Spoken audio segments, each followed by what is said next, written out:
যেহেতু সে এখন আখিরাতে চলে গেছে এবং আখিরাতের বিচার ব্যবস্থার অধীন সে হয়ে গেছে, অতএব এখানে তার কি হবে না হবে ইলমুল গায়েবের ব্যাপার আল্লাহ ছাড়া কেউ জানেন না।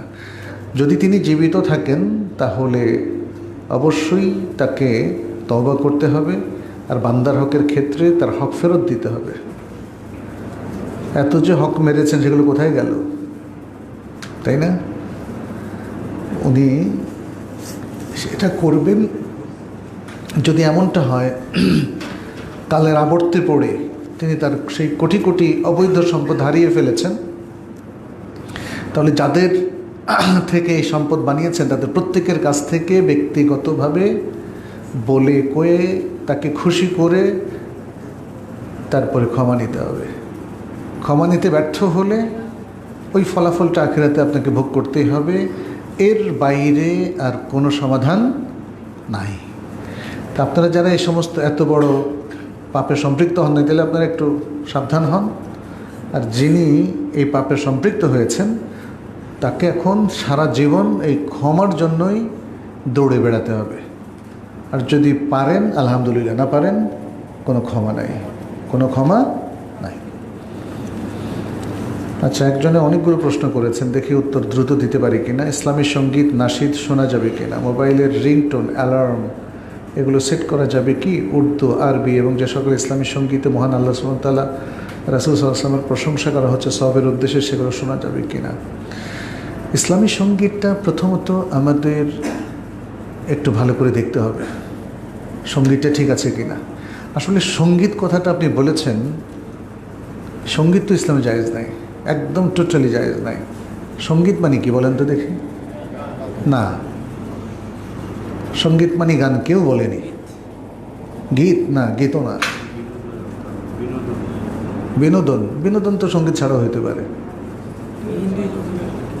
সঙ্গীত হলো মিউজিক, সঙ্গীত হলো মিউজিক, আর গান হলো নাশিদ। বাজনাটাও মিউজিক। এই যে বাজনা, সঙ্গীত, এগুলো হলো মিউজিক, মাআজিফ বলা হয় আরবিতে। আর এগুলোর যে ইনস্ট্রুমেন্ট এগুলো বলা হয় আলাতুল মাআজিফ। এটা বুখারী হাদিস দ্বারা স্পষ্ট হারাম। সঙ্গীত, যে কোনো ধরনের সঙ্গীত এটা হারাম। যে ইলেকট্রিক যে মিউজিকগুলো, ওগুলো হারাম। শুধুমাত্র একমুখী দফ, এইটা ঈদ উপলক্ষে ছোট বাচ্চারা অথবা বিবাহ উপলক্ষে ছোট বাচ্চারা একমুখী দফ বাজাতে পারে এক হাত দিয়ে। এটা ছাড়া আর সব ধরনের সঙ্গীতের ইনস্ট্রুমেন্টগুলো হারাম। আচ্ছা, কিন্তু নাশিদ বা গান বা কবিতা এগুলো যদি শালীন হয়, ইসলামিক হয়, জায়েজ আছে। প্রমাণ কি?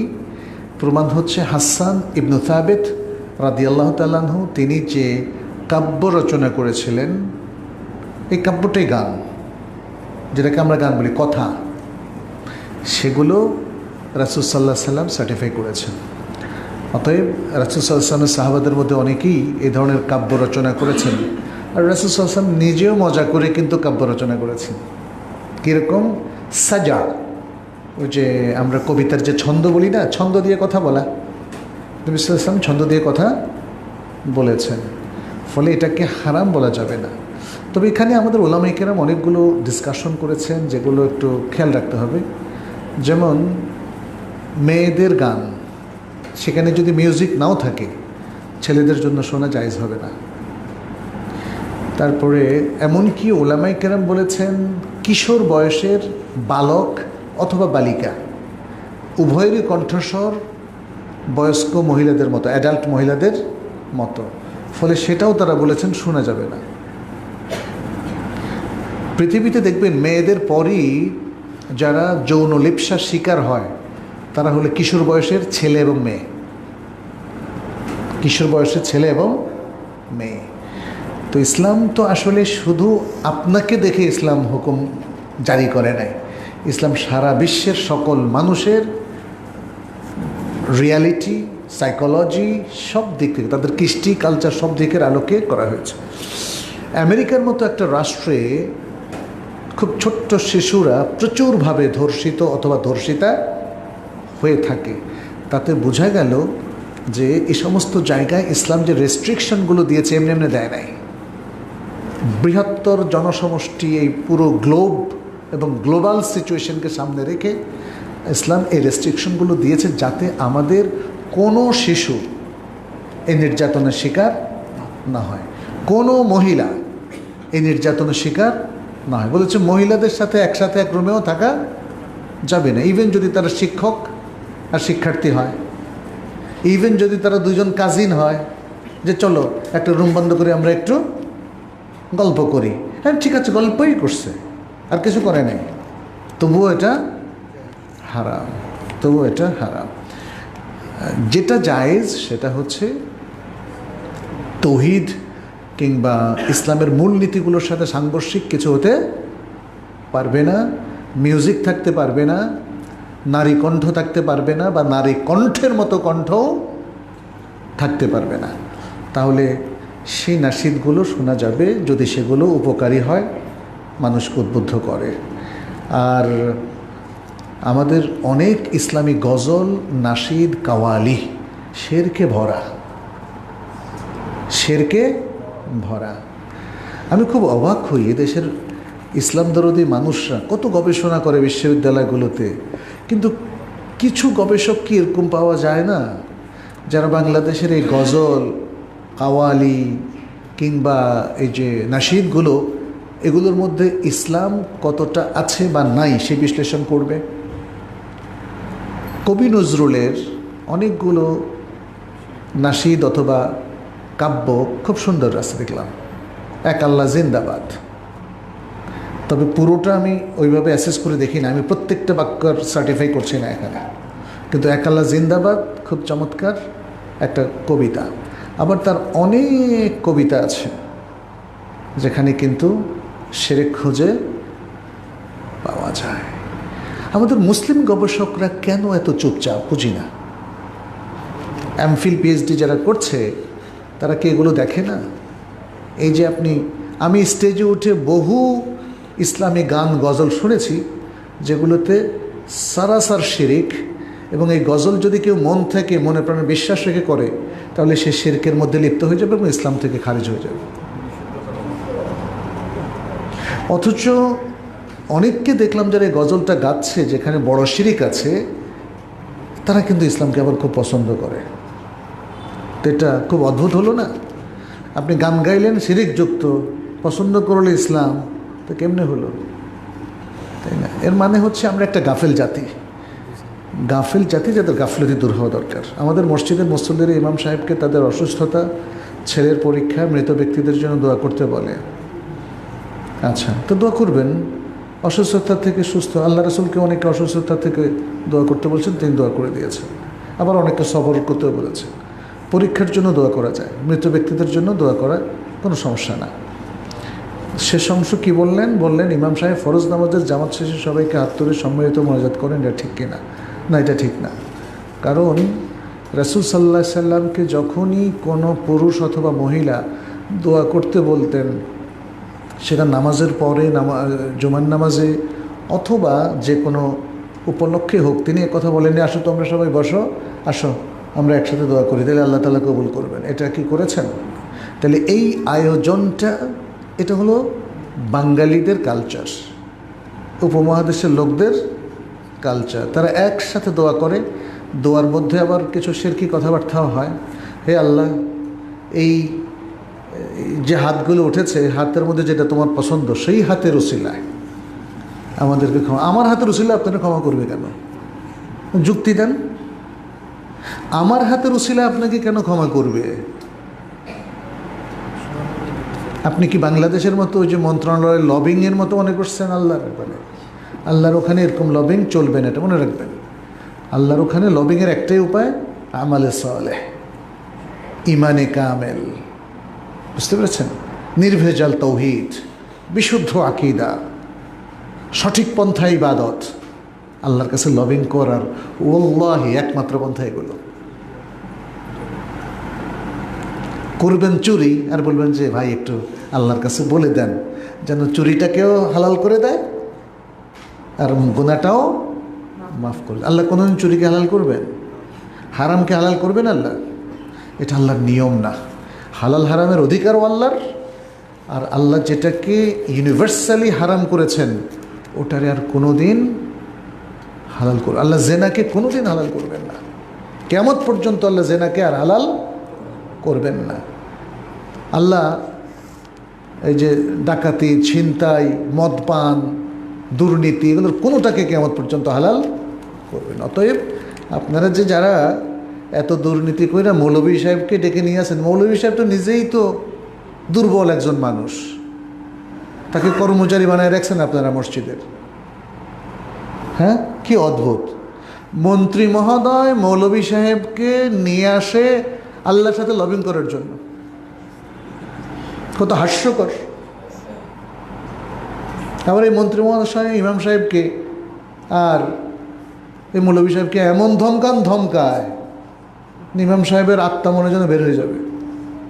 হ্যাঁ, অদ্ভুত অদ্ভুত এই মুসলিমগুলো। আসলে এনারা তো ইসলামকে ওইভাবে চর্চা করেন নাই, এখনও করেন না। দিন ধর্মকে নিজের হাতের মুঠায় রাখেন, ইচ্ছামতো আচরণ করেন। তা আমি সবাইকে নসিহত করছি, এই কথাগুলো আপনারা এভাবে বলবেন না, এটা শেষ করে দিই। এক্ষেত্রে আমিও কি হাত তুলে দোয়া করব? সহি পদ্ধতি বলে ফেলেছি। ফরজ নামাজ যখন আমি নিজে নিজে পড়ব তখন এভাবে পড়া যাবে কি যে প্রথম রাকাত এবং দ্বিতীয় রাকাত সূরা ফাতিহা, যে কোনো সূরা, সূরা ইখলাস, প্রথম এবং দ্বিতীয় রাকাতে সূরা ফাতিহার সাথে সূরা মেলানো, এটা উত্তম। যদি কেউ মিস করেন তাহলে একটা সুন্নাহ মিস করলেন, কারো মতে এটা ওয়াজিব। কোনো আলেম যেমন ইমাম আবু হানিফা রাহিমাহুল্লাহ, ওনার মতে ওয়াজিব। জমহুর বলেছেন যে ওয়াজিব না, এটা সুন্নাহ। এখন কয়টা সূরা মিলাবেন? 2টা, 3টা, 4টা সূরা, কোনো অসুবিধা নাই। রাসূল সাল্লাল্লাহু আলাইহি সাল্লাম তাহাজ্জুদের প্রথম রাকাতে একবার কি করলেন? সূরা বাকারা পড়লেন। সাহাবী মনে করলেন এবারে মানে শেষ করে রুকুতে যাবে।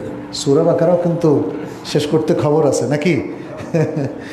তারপরে সূরাতে আলে ইমরান, তারপরে আবার সূরাতুন নিসা। আল্লাহ! তা আপনি সূরা ইখলাস পড়তে পারেন। প্রত্যেক রাকাতেও একজন সাহাবী সূরা ইখলাস পড়তো, এটাও কোনো সমস্যা নেই।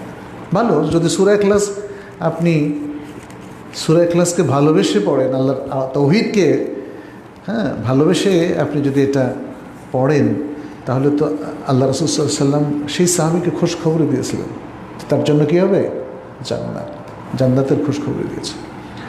আমার বাবা মা উভয় জেনারেল শিক্ষিত। আমি ছোটোবেলা থেকে দেখছি বাবা আমার মাকে মারধর করতো, গালিগালাজ করতো, ব্যঙ্গ করতে অভ্যস্ত ছিল। তিনি কারো উপদেশকে আমলে নেন না। আমাকে তাদের ভেতর সবসময় মধ্যস্থতা করতে হতো। আমি এখন বিবাহিত, নিজের সংসার আছে, এখনও মা আমাকে ফোন দিয়ে বাবার ব্যাপারে নানা অভিযোগ করে। আমার এতে বাবার প্রতি শ্রদ্ধা নষ্ট হয় এবং অনেক সময় আমিও তার গীবত করে ফেলি। এখন একমাত্র সন্তান মেয়ে হিসেবে আমার করণীয় কি? আসলে এই সমস্ত জায়গায় আমাদের সমাজে কোনো কঠোরতা নাই। একজন স্বামী তার স্ত্রীকে এতটা প্রেস করেন, এর সুরাহা হওয়া দরকার। আইনের আওতায় এদেরকে আনা দরকার আমি মনে করি। এটা যদিও কঠিন শোনায়, হয়তো বলবেন যে আমার মানে পারিবারিক বিষয়, আপনার এখানে ঢুকলেন কেন? কিন্তু পারিবারিক, আপনি আপনার সন্তানকে কি মেরে ঝুলায় রাখতে পারবেন বলেন? তো বললেন আমার সন্তান না, আমরা আপনাকে বাধা দেব এবং আপনাকে আমরা আইনের আওতায় আনবো। আপনার সন্তানকে যদি আপনি হত্যা করে ঝুলায় রাখেন, অথবা শুধু হত্যা করেন, আমরা আইনের আওতায় নেব না, আপনাকে নেব। তবে তার আগে যাতে এরকম ঘটনা না ঘটে তার জন্য চেষ্টা করতে হবে। এই ধরনের অত্যাচারী স্বামীদের কাউন্সেলিং প্রয়োজন। তাকে প্রথমে বড় আইনের আওতার আগে ইমাম সাহেবের কাছে নিয়ে আসেন এবং ইমাম সাহেবকে অ্যাসাইনমেন্ট দেন যে তিনি আগামী 2 দিনের মধ্যে যেন ওকে ঠিক করে ফেলেন, নসিহা করে, কোরআন হাদিস দিয়ে। সেটা যদি ব্যর্থ হয় তাহলে দেখেন আত্মীয় স্বজনদের মধ্যে কেউ পারে কিনা। তাও যদি ব্যর্থ হয় তাহলে এই নারীর উচিত আইনের আশ্রয় নেওয়া, কারণ তখন তিনি নারী নির্যাতনকারী একজন স্বামী। এদেরকে ছাড় দেওয়া উচিত না। তবে আমি আরেকটা জিনিসও বলি, আমাদের অনেক নারীরা কিন্তু ভালো স্বামীদের বিরুদ্ধে নারী নির্যাতনের মামলা করে। বুঝতে পারছেন? সমাজে চিত্রও আছে, এই জন্য আমি এটাও বলে দিলাম, বি কেয়ারফুল। অন্যায়ভাবে কোনো নারী যদি তার স্বামীর বিরুদ্ধে পদক্ষেপ নেয়, সে পৃথিবীর সবচেয়ে নিকৃষ্ট নারী হবে এবং আল্লাহ তার ফেরেশতাদের মানুষের লানাতপ্রাপ্ত নারী হবে। প্রমাণ আছে, এই জন্য আমি বললাম। বরং নারীদের উপর ফরজ হচ্ছে স্বামীর ইতাআত করা। সে ইতাআত থেকেও যদি ছুটে যায় তাহলেও সে খারাপ নারী বলে গণ্য হবে। অতএব কোনো নারী যদি বানোয়াট মিথ্যা কথা বলে অথবা তার সাথে অন্য কারো পরকীয়া আছে সেই কারণে স্বামীকে নাকানে চুবানি খায়, তাহলে এই বড়ই হতভাগা নারী, এবং এই নারীকেই বরং আইনের আওতায় আনা উচিত। আমি দুদিকটাই বললাম, তা না হলে ব্যালেন্স হতো না। জামাতে সালাতের সময় পায়ের সাথে পা মেলানোর অর্থ কি গোড়ালির সাথে গোড়া মেলানো? আমার পায়ের আকৃতি ইংরেজি ভি অক্ষরের মতো, এই জন্য পাশের ভাইয়ের সাথে গোড়ালি মেলাতে আমার কষ্ট হয়। গোড়ালি মেলানোর বিষয়টা কোনো কোনো আলেম এবং কোনো কোনো সাহাবীর বক্তব্য। গোড়ালি মেলানোর সাথে সাথে পাগুলো হয়ে যাবে এরকম, বুঝতে পেরেছেন? এবং শেপিং হয়ে যাবে খুবই খারাপ দেখতে। পায়ের সাথে পা মেলাবেন। রাসূল সাল্লাল্লাহু আলাইহি সাল্লামের কমন বক্তব্য, হাদিস যদি টেক্সট দেখেন সেখানে পায়ের সাথে পা মেলানোর কথা বলা হয়েছে। সবার পা সবার গোড়ালির সাথে পুরা একদম এভাবে এটা মিশানোর কথা প্রকাশ হাদিসে আসেনি, তবে বুখারীর একটা বাবের মধ্যে গোড়ালির কথাও এসছে। এখন গোড়ালি যদি আপনি ইজিলি মেলাতে পারেন মেলাবেন, এটা নিষিদ্ধ আসে নাই, কিন্তু এটাকে একদম ফরজ করে দেবেন সেটা নয়। বরং রাসূল সাল্লাল্লাহু আলাইহি ওয়াসাল্লামের বক্তব্য থেকে হলো দুই মুসল্লির মাঝখানে ফাঁক থাকবে না, ব্যাস, দ্যাটস এনাফ। আমি বড় বড় শাইখদের সাথে তো নামাজ পড়েছি, তাদেরকে আমাদের কিছু পোলাপাইন যেগুলো করে, আমি কিছু পোলাপাইনের কথাই বলবো, এটা দেখি নাই। ইভেন বিন বাজের পাশে আমি নামাজ পড়েছি রাহমাহুল্লাহ, বুঝতে পেরেছেন? আমাদের বড় বড় শাইখ, মদিনা ইউনিভার্সিটির সব শাইখ, অনেক শাইখদের সাথে আমি নামাজ পড়তাম। এইভাবে এই ভি অক্ষরের মতো তারা তাদের পাকে করে নাই। আচ্ছা, প্রয়োজনীয় তথ্য জানতে এআই ব্যবহার করা কি জায়েজ?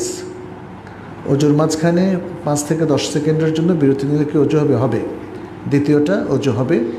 এআইয়ের ব্যবহার আপনি যদি প্রয়োজনীয় তথ্য, যেমন একটা ফোন নাম্বার জানতে, অমুক জানতে, তমুক জানতে করেন, তাহলে তো জায়েজ আছে, না জায়েজের কি আছে?